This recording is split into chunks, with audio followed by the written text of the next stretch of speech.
Welcome back to Hoop City with Paul Sir with guest host Josh Fenwick, and I still do the same thing. However, now I get to say, joined by the host of Hoop City with Paul Sir, Paul Sir. Paul, how are you doing today? Doing great, Josh. Great to be here. You're doing a fantastic job. Very, very grateful for you doing that. But I have to admit, I've missed the show the last 2 weekends. That's for sure. As you should. It's been an absolutely hooting and hollering time here in the Sports 1440 studios with just me belting out the songs that are being played before going on air. It's the only day a week where I actually get to hear the music that's being played. So, oh, fantastic! Great, yeah, relish in that activity. So, Paul, I've been trying to figure out where to start, and I think we'll start off where I started the show off. What did you think of the Gino Don Staley interactions and thing yesterday from the South Carolina UConn game? Well, number one, kudos to South Carolina for coming up with a game plan that was so effective against an undefeated, long time, a 54-game streak comes to an end. And in fair, I'm not giving Gino a pass. I thought the officiating for both games was very different than the officiating that I saw throughout the regular season and even in the first stages of March Madness. In terms of letting a lot of clutching, grabbing, and physical play, they let it go in a way that I'm not used to seeing in women's basketball. Having said that, Gino behaved very badly. It lacked dignity. It lacked class. No matter what he thought or what he felt, I thought his actions were abhorrent, number one. But number two, there was an indicator prior to this game with him complaining about the sites that were used for the women's playoffs or the women's March Madness versus the men's. That tells me that there's a coach who's not focused on one thing and one thing only, and that is his opponent and preparing his team for that opponent. South Carolina was extremely well prepared. They flustered UConn at a level they hadn't played like that all year. And so South Carolina beat them. So it's not like it was a 1-point game and, there was a bad call and there was a dirty play that Staley put out against UConn. There was nothing like that. It was just a team that was used to winning got beat and a coach who behaved very badly. And I don't think you give a pass to anybody, no matter how successful they've been. And Gino really did something that was unbecoming of a guy who has accomplished so much and whose program has been the dominant program in women's basketball for the last 2 decades. So I thought it was beneath him and demeaning, and I think, and I'm no huge fan of Dawn Staley, by the way. I think she's a great coach, but I still did not like how she handled when Caitlin Clark, and you know how much of a Caitlin Clark fan I am, but I thought she handled that situation very poorly, being very condescending towards Clark and her impact on the game when Clark was playing for Iowa a couple of years ago. But Dawn Staley's a great coach, and she just plain out-coached, and her team outplayed Connecticut, and Gino behaved childishly. Yeah, sort of sticking with that. You brought up Dawn Staley. Do you think maybe Gino doesn't present himself as poorly because he did get in Dawn Staley's face after the game because she did miss a handshake at halftime, and he was pretty. That was another thing that I came away from his post game pressers, that he seemed almost more fired up about that than really the officiating even. Yeah, I mean, that's all part and parcel of it, but I think there's 2 facets to what your statement, and both facets have validity.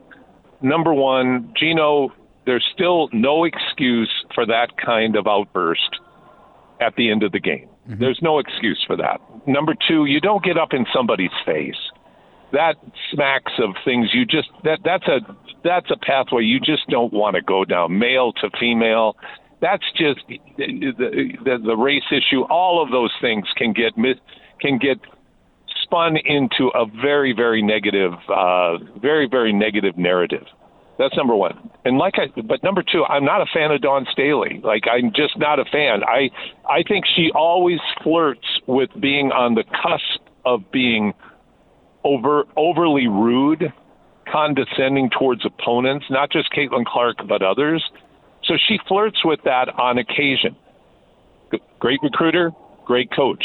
So is Gino. Great recruiter, great coach. Dawn should have shaken hands at halftime, didn't. But there again, you go back to Gino. He's a big boy. He's been around this game long enough. You don't act that childish. Having coached myself and having had childish outbursts myself, when you have to look in the mirror afterwards, whether it was at an official or whatever the circumstances were, you have to look in the mirror and say, that's on me. What happened I didn't like, or what happened wasn't right, but you can't publicly put your emotions on display in that manner. No, I absolutely get it. I'm interested to see what like his end of season media avail looks like. Maybe cooler heads prevail there, and he sort of like fesses up to, I was out of line or anything like that. But let's stick with the NC2A here. First of all, didn't get to see you when your Iowa Hawkeyes were on an absolute run before they met up with Illinois in the Elite Eight. But how was that? I thought Kenny Smith with that great crew of analysts at halftime summed it up perfectly. He said that Illinois and Iowa are playing not to lose right now. I'm paraphrasing here. Are playing not to lose. Somebody's going to have to play to win, and whoever gets on a roll playing to win is going to win this basketball game. Iowa plays one of the most interesting brands of basketball of playing not to lose by controlling the ball through their great All-American guard, Bennett Sturtz, and for compromising their lack of size, and in some cases a lower level of talent than some of the opponents that they beat, by just out-coaching, out-maneuvering, and out being more patient than their opponent and waiting for their opponent to make mistakes. And then Iowa, in their run-up on that great run, hit some big shots. But Illinois was a different animal that night. Iowa played them tough for 30 of the 40 minutes. But Illinois' size, I think their coaching is outstanding. The way they were able to isolate and take advantage of their superior size over the Hawkeyes. It just, honestly, nothing to be ashamed of for Iowa. That would have been another huge upset if they were able to pull it off, but the better team won. And I think the matchup between Illinois and the University of Connecticut today is going to be an intriguing one as well. Yeah, absolutely. How about let's talk Final Four. UConn, Illinois, sort of the early tip-off game today. And the people aren't giving a lot of credit to UConn or Illinois when it comes to the championship, because on the opposite side, you have two absolute titans in Arizona and Michigan that are going at it. That's sort of being dubbed the real national championship game, because everyone's saying whoever comes out of that matchup is just like a shoo-in to win the championship. What do you think about all that? Well, I would say that the people that are saying that also said the same thing about UConn on the women's side. They're just a shoo-in, having lost all season. So you got to play the game. Are they heavy favorites? Absolutely. And they deserve to be heavy favorites, because I think both Michigan and Arizona are the most imposing teams. But I think in particular, I think it's always interesting to see, Josh, when the game starts. And, we see this across all sports. It comes down to matchups as well as how teams are prepared, physically ready. I mean, last night, for instance, Texas, their best player, and her name escapes me now. I think it might be Booker. She was like 3 for 23. Like, she's a phenomenal player who had a horrible night for whatever reason.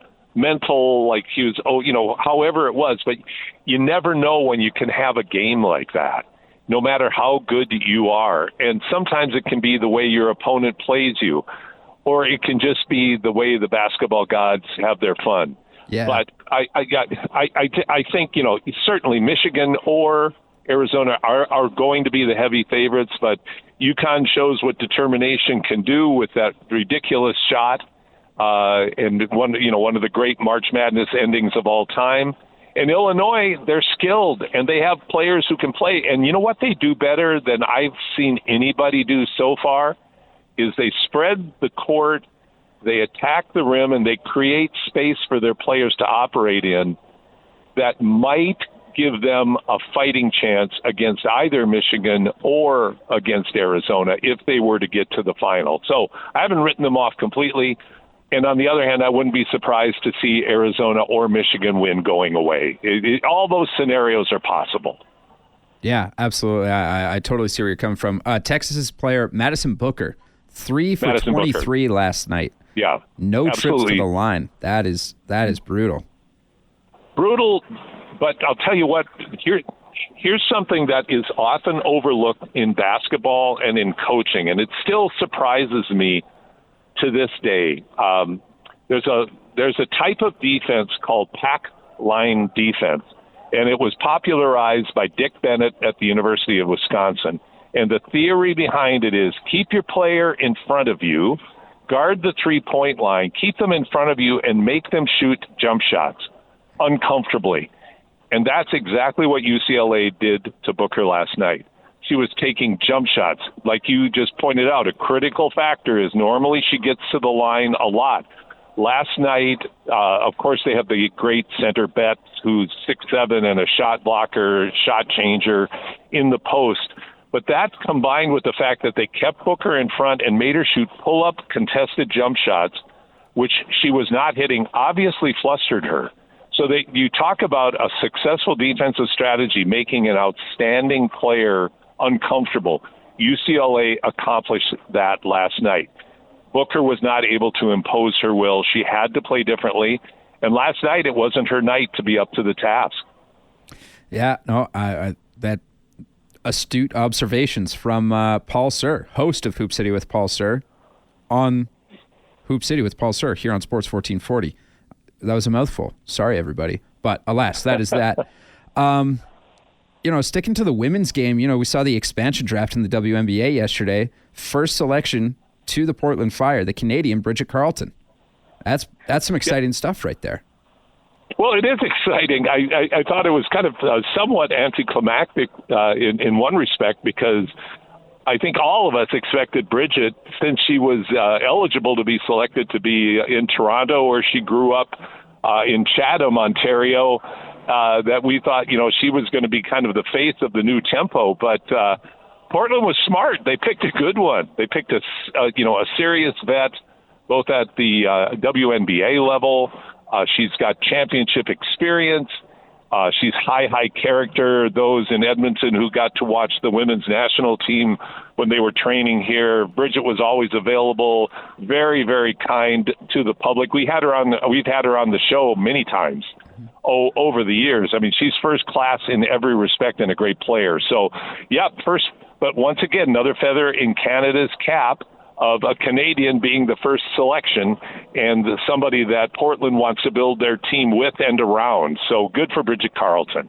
Yeah, it's really exciting stuff. Now, did you see that both teams made a pass on a selection in the draft? No, I did not. I'm sorry. Oh, okay. Being away, I missed this one, so inform me. I was very excited to tell you about this, because before the draft on Wednesday, the Chicago Sky completed trades with both franchises. They gave the Portland Fire the number 17 overall pick in exchange for the 21 overall pick to not select any of their players in the expansion draft. And then they sent the number 26 overall pick to Toronto as a, hey, we'll give you this. Please don't select any of our players. Paul, the Sky were 10-34 last year. What the hell are they doing? Doesn't sound like that is the dumbest thing I've ever heard in my life. Of why would you do that? And I also think, why would Toronto and Portland do it either? Now, maybe Toronto and Portland looked at who was available and said, you know what, we'll just roll the dice, because what we're going to get isn't championship pedigree anyway. So we might as well go into the draft, and it is a pretty good draft class this year. On the women's side. So But once again, the WNBA is an interesting league in the fact that they're a major league in every respect. Really excited that they got the deal done finally with their collective bargaining agreement, and B, that the women are being paid as true professional athletes now, as opposed to having to go work at 7-Eleven to make ends meet or go overseas and play with the way they were being paid before. So they've taken big strides, but once in a while they still do things that you just kind of shake your head at and go, that's kind of a minor league approach to things. But hey, hopefully both teams get good draft picks. Chicago is satisfied with keeping their lineup intact. Maybe they feel like they have enough pieces there that just need continued ongoing development to improve, and that they will also get a good draft pick, and their team will perform better than that 10-34 dismal showing that they had last year. That's a good hope. All right, one of my last ones here for you, Paul. Cooper Flagg becomes the youngest player in NBA history to drop 50 points in a game. The most scored by a teenager, where he broke his own record because he scored 49 against the Hornets just 2 months ago. Passes Brandon Jennings for the youngest player to ever score 50. In case you forgot about Brandon Jennings dropping 50 for the Bucks. Right. Maybe things aren't looking so bad in Dallas. Cooper Flagg's really come on in the second half of this season here. What do you think about his game since the firing of Nico Harrison, essentially? I think Cooper, it's going to be interesting to see, because I think the way things are shaping up right now, Cooper Flagg could end up not being Rookie of the Year. And when you talk about the numbers that you just shared, think of how ludicrous that might be, except for the fact that Con Kneppel from Charlotte has had such an impactful year. He leads. This is what blows me away. Just absolutely blows me away. He leads the league in three-pointers made. Con Kneppel, a rookie. The whole league. The guy's incredible. But Cooper Flagg probably will end up being a better player if he stays healthy throughout his career. Mm-hmm. And you can make the argument that right now, had Cooper not been injured, he might be in front of Con Kneppel as the favorite for Rookie of the Year. I think Cooper Flagg is everything that people thought he was going to be. And I also think that the areas of improvement, most particularly around the three-point shot, where he shoots just under 30%, he has room to improve. That's a scary thought, that you have a 19-year-old scoring 50 who needs to really work on his three-pointer. When he gets that nailed down, wow, is he going to be something else? If Dallas is successful in putting the right pieces around him, and what they need is they need Kyrie Irving back, playing well and staying healthy, and one other piece. And then I think the rest of their lineup they can tinker with and be next year a much, much better version of what they are this year, which is awful. But when you've got the kind of nonsense that Nico Harrison pulled off, Anthony Davis coming and being hurt all the time, Kyrie being gone for the entire year, Klay Thompson a shadow of himself, like you have all of those factors together. As well as Cooper has played, he hasn't been able to have the impact in the W column like Con Kneppel has had in Charlotte. And I think that's what gives him the edge, quite honestly, Josh, is the fact that with Con on their team, Charlotte started horribly, but have come on like gangbusters and are going to be a nightmare first-round playoff matchup in the East. Oh yeah, no doubt. I mean, like they're making a bid for not even having to play in the play-in right now. So I know they're on such a roll. They're beating good teams in amongst the weak teams that they should beat. Mm-hmm. They're beating some good teams as well. Yeah, I'm super impressed with the Hornets game and everything. Well, Paul, you have a safe flight, okay? I will.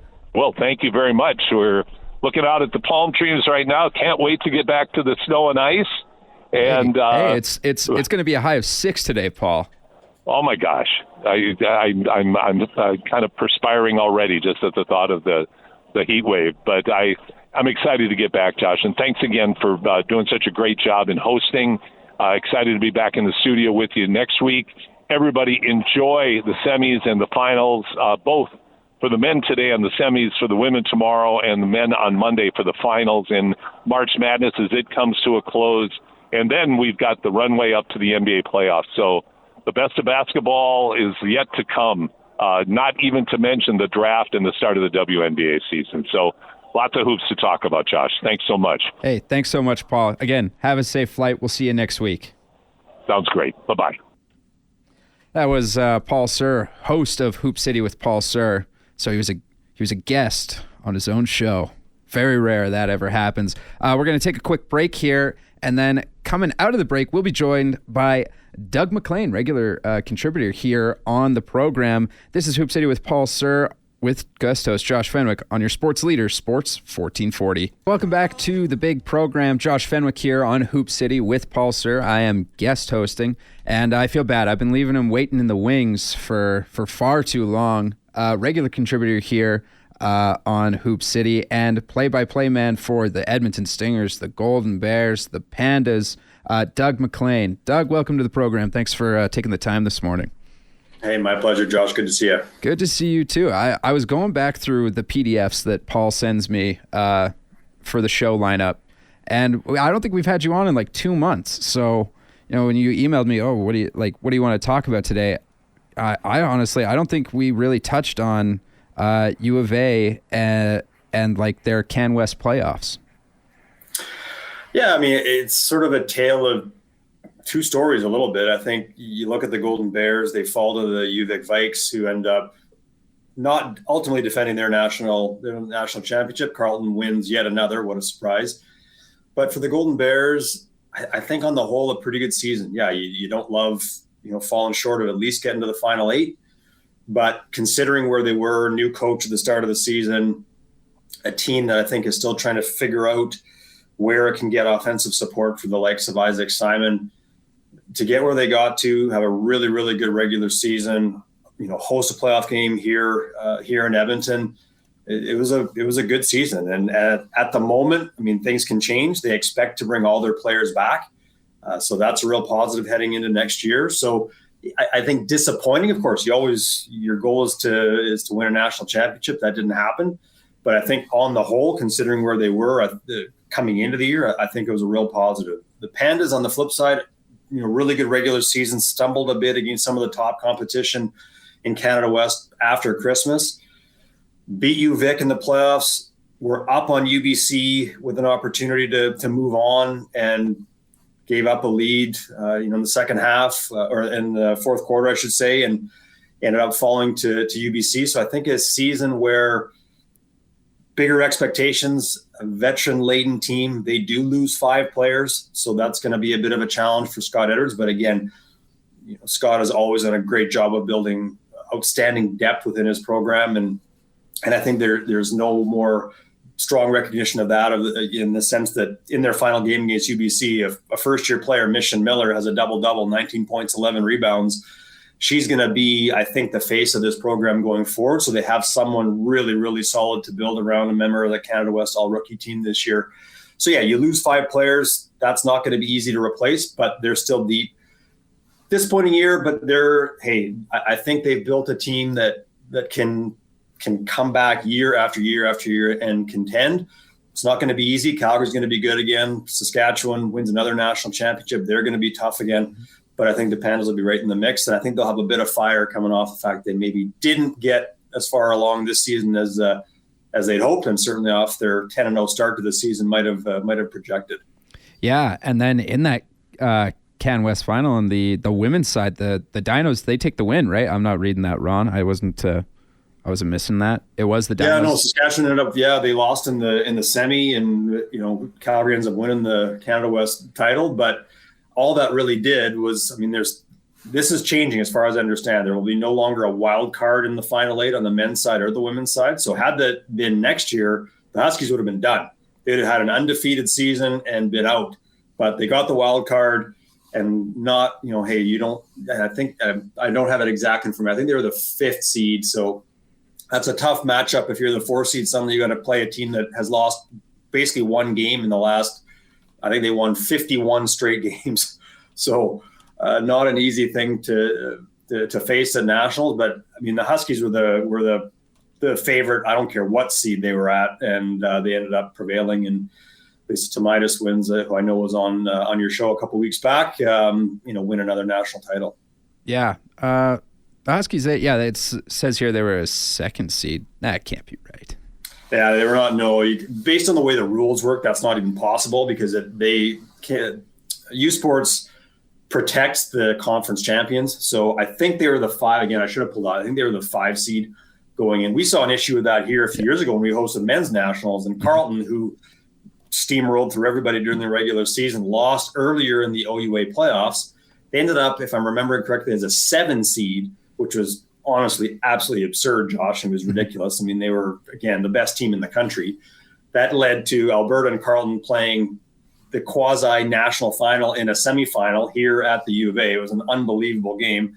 Bears probably should have won late with some free throws that were missed, but nonetheless, Carleton went on and beat the Saskatchewan Huskies of all teams in the national final. So that seeding issue can create some challenges for sure, and it's something I'd love to see U Sports change. To me, the way I would do it, you win your conference championship, congratulations, here's your trophy, here's your banner. All that does is guarantee you a spot at the Final 8. Doesn't guarantee you preferential seeding. You take the 8 teams that are there, you rank them based on what their seasons were like, and you go from there. Whereas the way it's done in all sports, and I've seen that having worked at the university, when we hosted men's hockey nationals, you're trying to sort of navigate through a whole bunch of different parameters.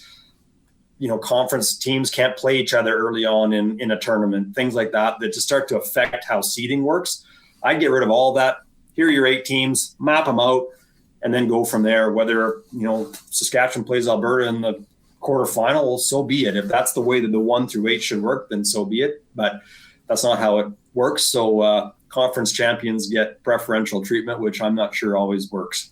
I absolutely. I'm smelling what you're stepping in here. Now, another thing that had a lot of seeding controversy around it this year was the NC2A. And, March Madness, obviously we saw oh man, now they're lost to history now. They went undefeated though. Oh, this is so embarrassing. Live on radio and you forget a team that was undefeated all year long. Oh well. Anyways, I'm too, so I'm not helping you out. Yeah, no, this is a tough beat. Sorry to everyone that was listening. I really let you down here. But you're right. I mean, I think the reality. I mean, no matter what, for years as I've been watching Miami of Ohio. Sorry, Doug. There you go. That's right. Yeah.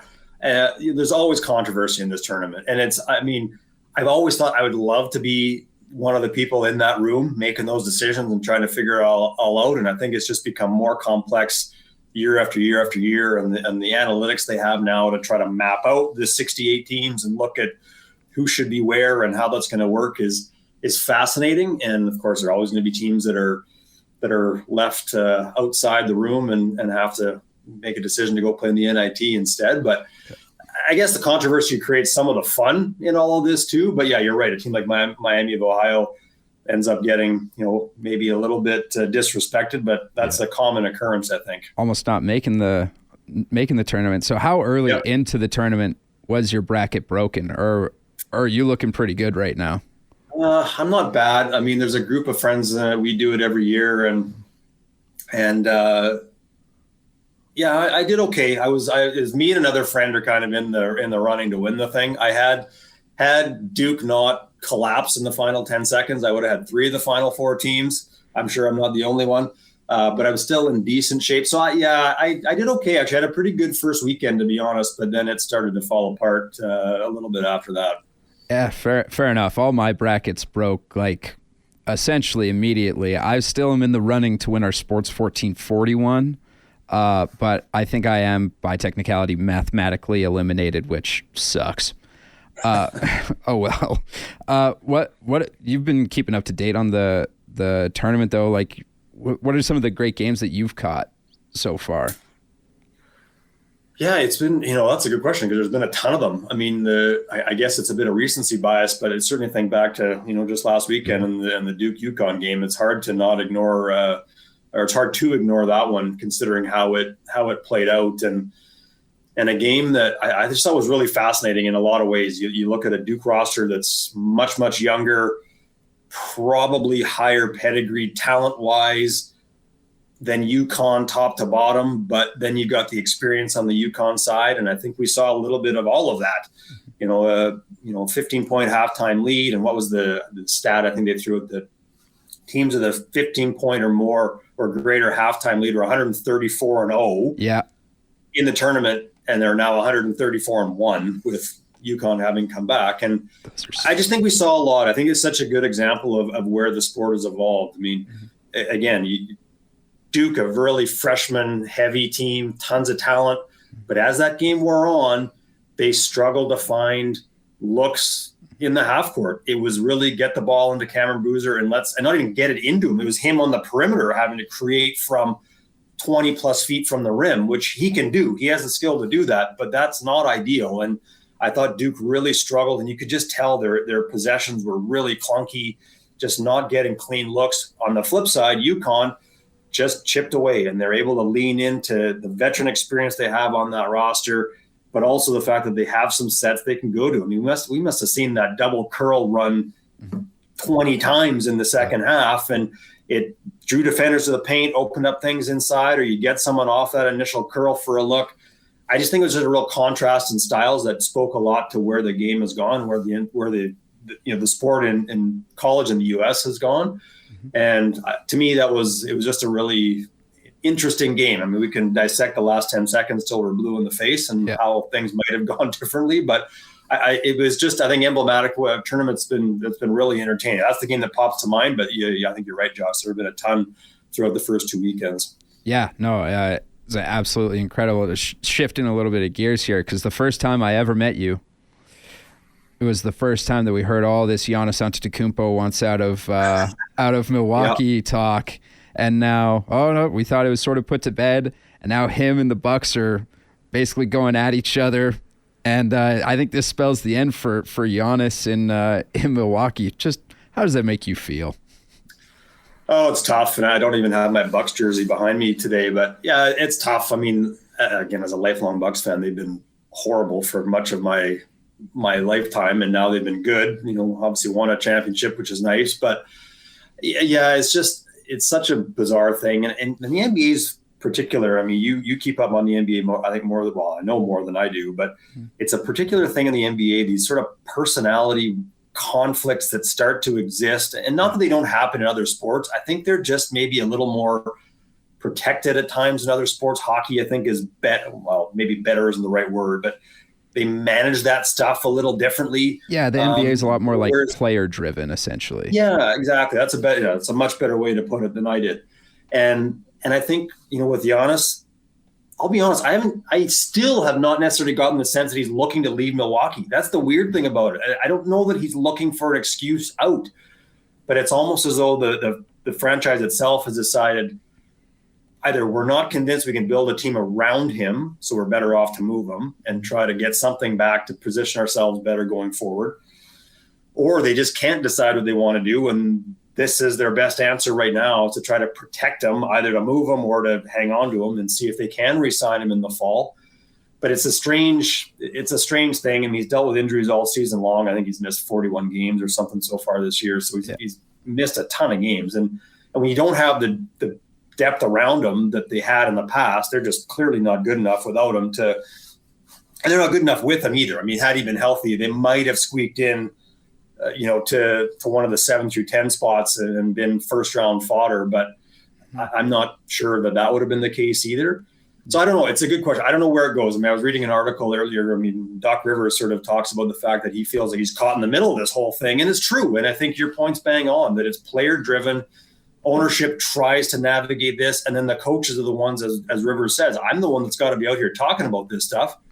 Yet he has nothing really to do with it. I mean, he's the guy trying to placate Giannis a bit. It sounds like they have a pretty decent relationship, but it's tough. Does he play another game this year? I doubt it. I think if you've gone this far, I highly doubt that he's going to play again.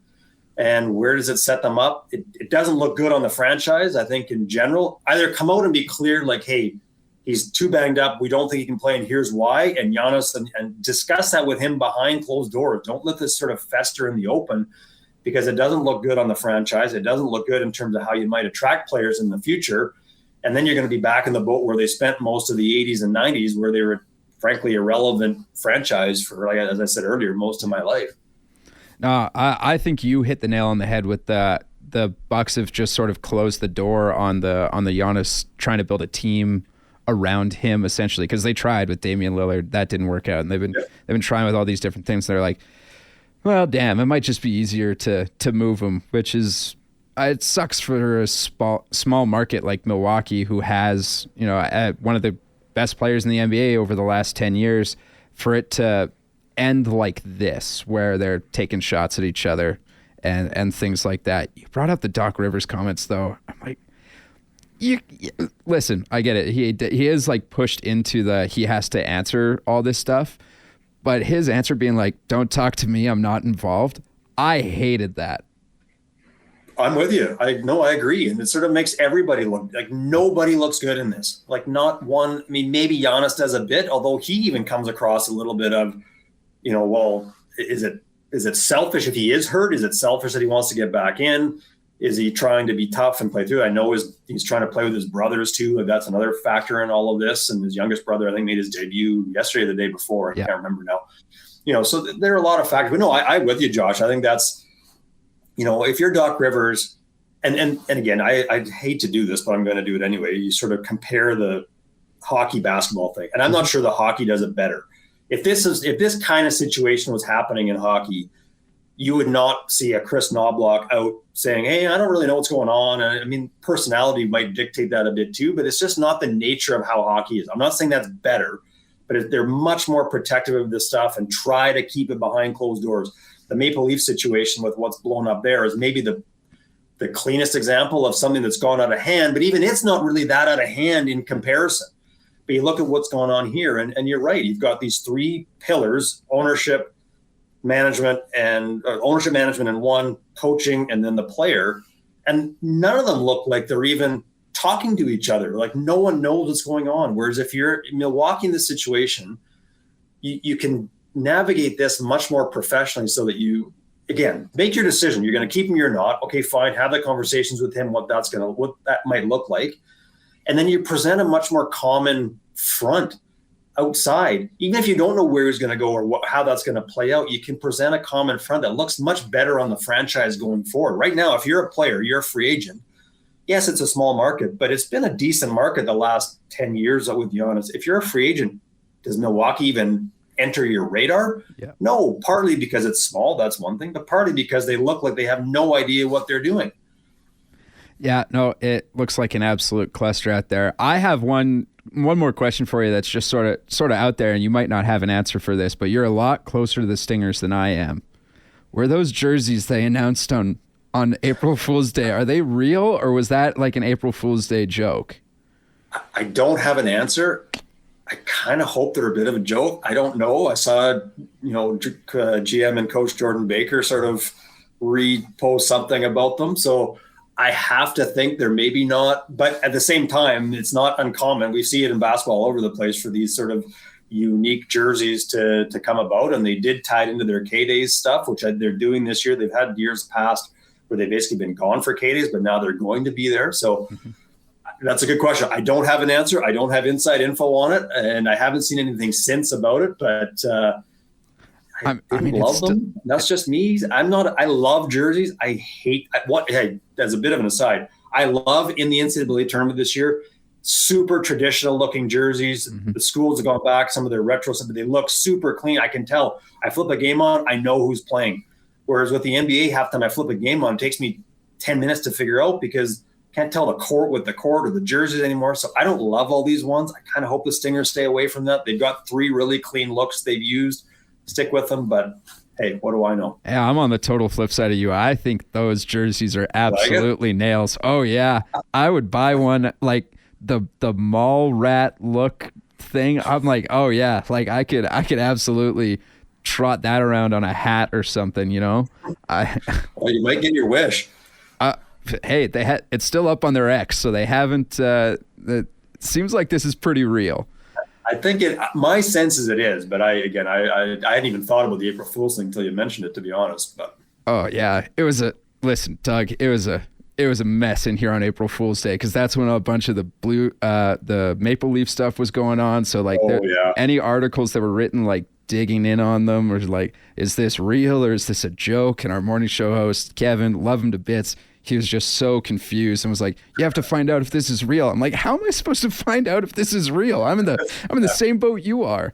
So yeah, it's tougher. April Fool's was one thing pre social media. Now it's worse because now it's easy to flood the zone with all kinds of crazy stuff that you have to decide if it's real or not.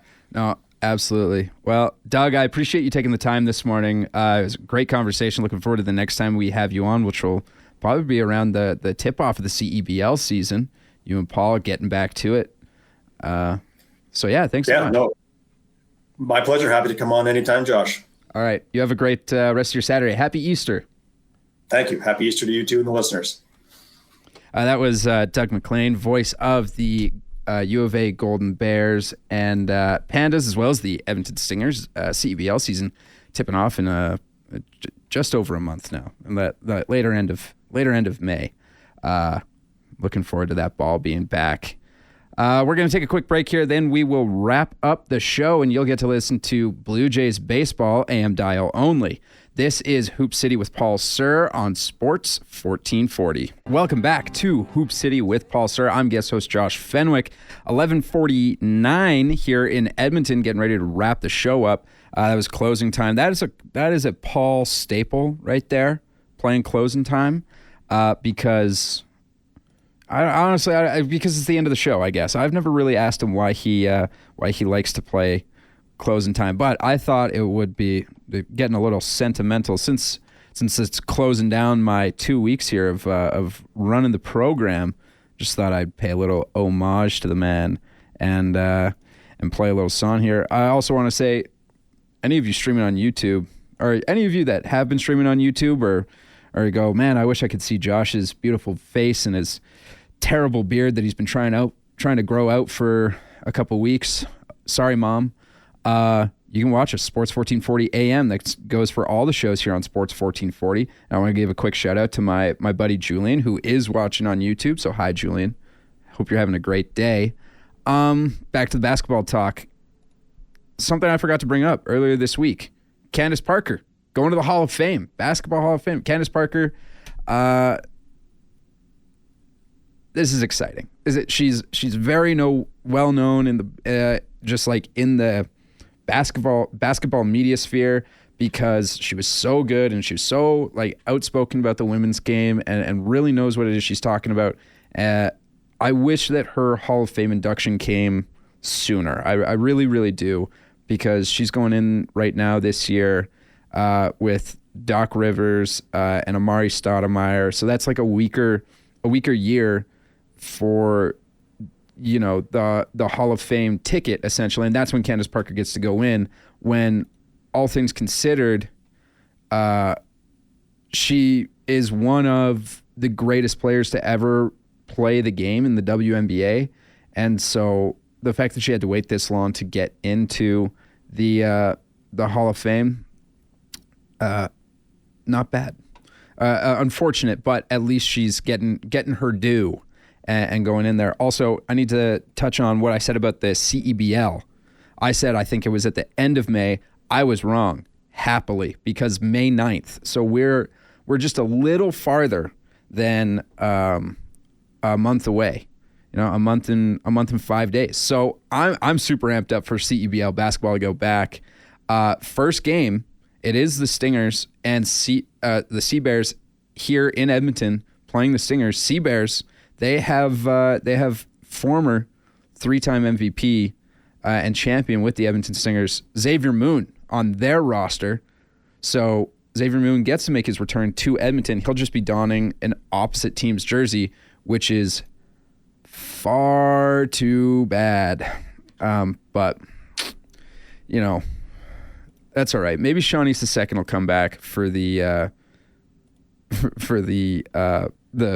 Stingers. I don't believe there's been an announcement on that yet. I've been following it very closely, seeing as how he broke Xavier Moon's record, and they could go tete-a-tete, as the older people say. I can't say the kids say, because I don't think we've ever said that.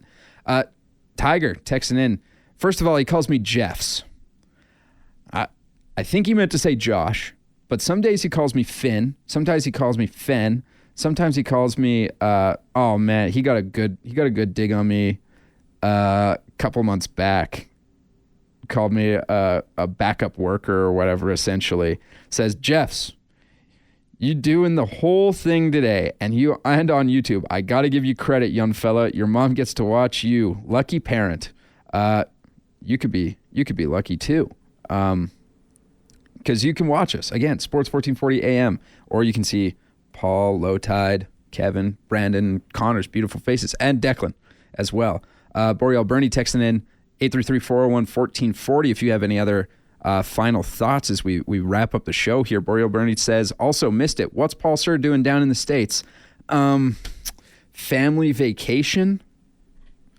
They went down to California a couple weeks ago. And they've just been soaking up the sun while the rest of us have dealt with the constant freezing and thawing of the weather here in Edmonton, Alberta.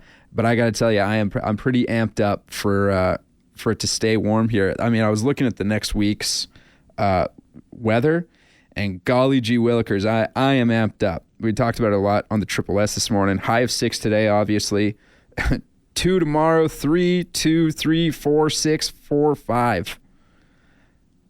I'm thinking the later half of next week that, it's trying to tell me what the weather's going to be. I am praying that we hit double digits. I'm really hoping, because I want to get out on the course as soon as possible, because once the Masters is finished up next week, I'm going to be chomping at the bit, as they say, to get back out on the course. There's some NBA action tonight. I better fill you in on that just in our final time here on the show. Only 3 games, but boy oh boy, do we have 2 doozies. They both start at 1:00. We have a rematch. The Wizards in Miami taking on the Heat. In case you don't remember what happened last time they met up, Bam dropped 83 points. So watch for him to score 84. No, I'm just kidding. But that's a fun little storyline there. Obviously, Detroit at Philadelphia. This is important for Raptors playoff seeding and Sixers playoff seeding, and even honestly for Detroit, who doesn't have that much of a lead in on the Celtics. They have a 4-game lead. So if they go 0-5 to finish the year and the Celtics win out, then we're looking at the Celtics as the number 1. But this is the big game of the day on Prime Video, so you can watch it pretty easily. San Antonio at Denver. Matchup of the bigs. This is a big game for Victor Wembanyama and his MVP case. And so the fact that it's on Prime, very easily accessible, I highly suggest you turn that on for a little bit, because I think this is going to be one of those nights where Wemby plays a lot of minutes matched up against Jokic, and we just see 2 Titans clash, which is a very, very special thing that you get to watch in the NBA, and is pretty exciting. Song playing in the background here, it's called a Song for David. It was written by Paul's son, Ben, who unfortunately they lost a couple of years ago. He wrote the song for a friend of his, David Finkelman, who had tragically lost his life way back when. And Paul plays the song, gets us to play the song so that it's a reminder to be kind to everybody, and tell those you love them that you do love them, because you don't know how long you have with them, and just to walk through life and spread kindness in the memory of Ben and David Finkelman as well. And so just be kind to everybody, because you have no idea what people are dealing with or how long you have left with them. So we play that song in their memory. Coming up on Sports 1440, right after I switch over to this, 12:10, the Jays are going to pitch off, and you can hear that on Sports 1440. AM dial only. If you listen to the streaming services, you will get Fox Sports. Later tonight, Oilers in action, so it's going to be Paulson and Fenwick on the pre- and post-game show. That's right, you get to hear a bunch of me today. And then regular programming begins on Monday as we're back from our long weekend. I would turn to the producer and say, hey man, thanks so much for doing this, but that was me. So I'm giving myself a little pat on the back, and I'm telling you all to have a wonderful rest of your day. Have a wonderful week. Have a happy Easter, and enjoy things as they go on and off the court. This is Hoop City with Paul Sir on your sports leader, Sports 1440.